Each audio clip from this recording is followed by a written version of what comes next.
Hey creative friends, it's Gwen and I'm back in the studio today talking sequin storage. I have two options to share with you. The first is a very inexpensive, simple solution.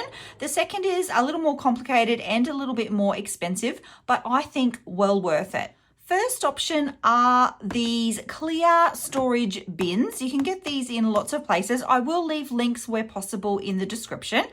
And I use this simple clear storage to store my sequins from Spiegel Mum Scraps. When you purchase from her, the sequins actually come in these perfect little Ziploc bags. So I don't think there's any reason to change this system. They work exceptionally well for me. I love that you can seal them up and everything stays neat and tidy.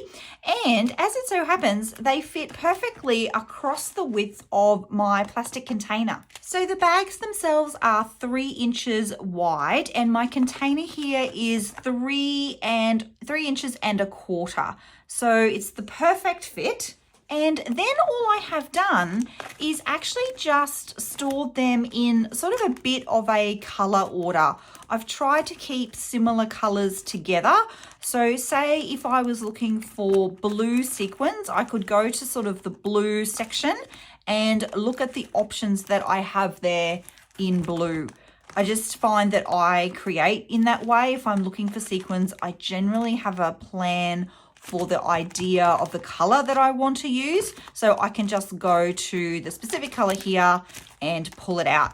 I also like that in this storage system, I know obviously what the brand is, but also the name of the sequin. And that's not always easy to deal with when you're storing sequins not in the container that they came in.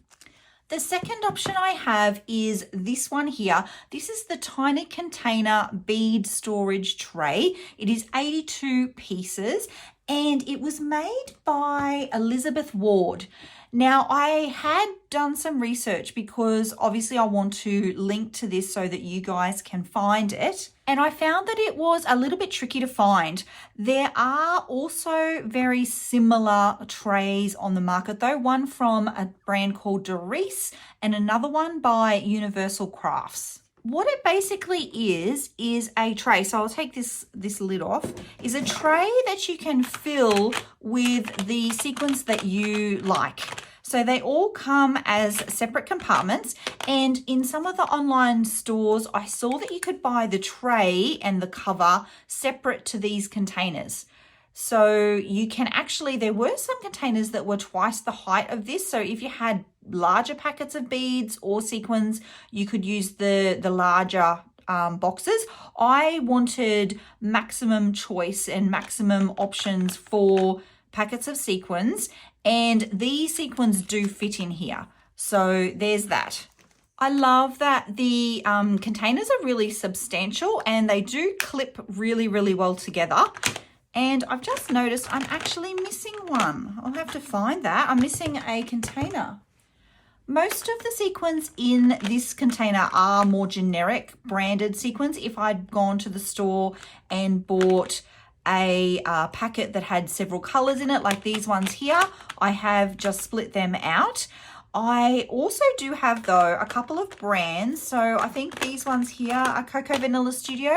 So I've just used my label maker to label those. I think there might be somewhere in here some Maggie Holmes ones. I don't actually really care too much about the brand. It would only be if I had to feature those products on the channel here that I would have to make a note of that. And I don't really have to do that at this point. My favorite sequin brand is Spiegel Mum Scraps, and that's why I keep them all separate. I could definitely put these in here, but I feel like this is the perfect storage container as it is. And why reinvent the wheel? So I do keep them out separate and then just keep the more generic ones in this one here. Now, if you are transferring from not so much these types of containers, but more of the thinner plastic bags, you might find that as you transfer the sequins into these containers, that there is a little bit of static there. The perfect way to remove that is this tool here. It is from EK Success and it is an anti-static tool. You can just add a little bit into the bag and you'll find that that will really help the sequins to not be so static and not stick to that bag and get them into these containers for you nice and easily. I love how I can see all of my sequins all in one go. I'm very happy with the whole rainbow color coordinating options. You can see here too that it doesn't just work for sequins. These are a couple of little gem elements. I believe they're Maggie Holmes. I've included those. I've got some little pearl buttons as well in this one. So any of your really small embellishments that you'd like to contain, they will work in here just as well as the sequins. If you're looking for even more storage ideas, be sure to check out this video right here, how I store my Distress Oxide inks. Thanks for being here, my creative friends, and I'll see you all in the next video. Until then, bye.